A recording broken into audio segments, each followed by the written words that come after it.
stop scrolling right now. This is worth a watch. So listen to how I turn this sound into this.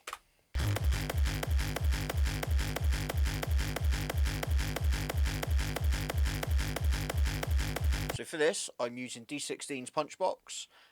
We've got the 909 sample. So the first thing you're going to need to do is tune the kick. So I use G tune so I can see exactly what key it's playing in. And you can tune it by using the pitch knob.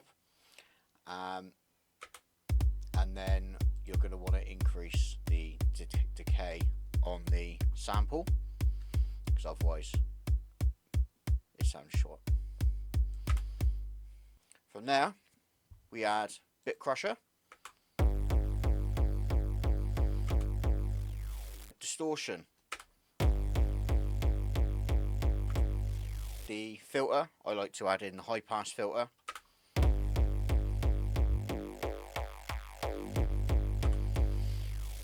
EQ.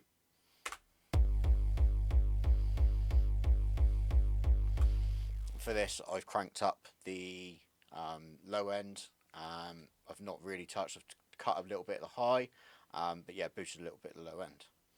So now we can start adding our chain of effects onto our channel. So the first one is a EQ. Now this one is going to be harsh EQ. It's going to start getting all the frequencies going, everything singing, and it's going to push all different frequencies into the distortions later on in the chain.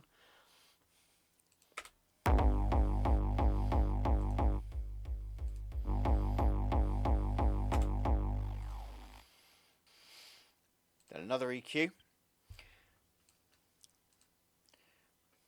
Now this doesn't sound like it's doing a lot at the beginning, but once you get into the heavy processing, the high and the low cuts that's happening here can be tweaked, and it has massive changes to the overall sound. From there we go to saturation.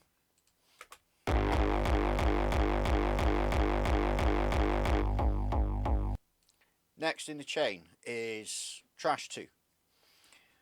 So I've got a pretty harsh mid-range boost.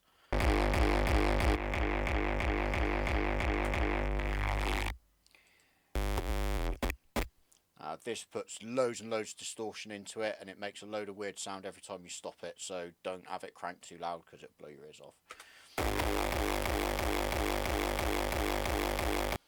So onto the dynamics tab.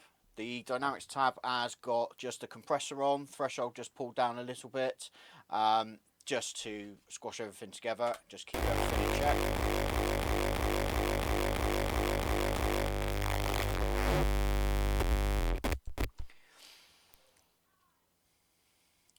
Next up is another EQ. So this EQ is starting to curve more of the sound, so as it's going into distortions, you want to be cutting some frequencies, getting them back out the way, so that then the distortion is concentrating on the frequencies that you want in the mix.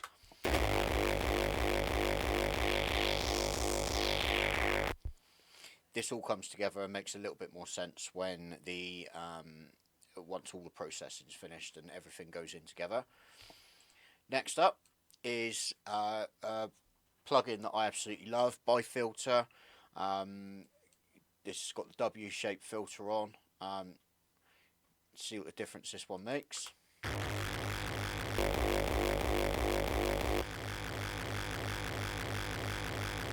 So next one is trash.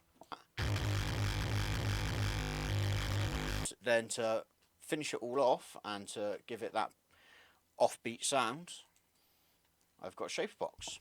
So Shaper Box, the bass is being cut halfway through the beat, and then the high end has got a bit more modulation going through it, just to give it a bit more flow off the kick, which makes it sound like.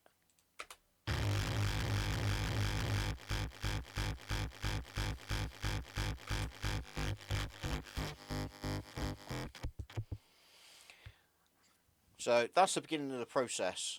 There's quite a bit more that happens after this. What I would do after this is I would bounce that without the Shaper Box on it. I use Shaper Box now just to get the idea for the sound. bounce that sound, put it back into a sampler, keep on tweaking it, further distortions, put it back with a sub, like, because you don't want any main distortion on your sub, and keep on building from there. So this is a really good starting block for some nasty sounding bass. And now I'll just show you what some of the differences are with the EQs and what they do.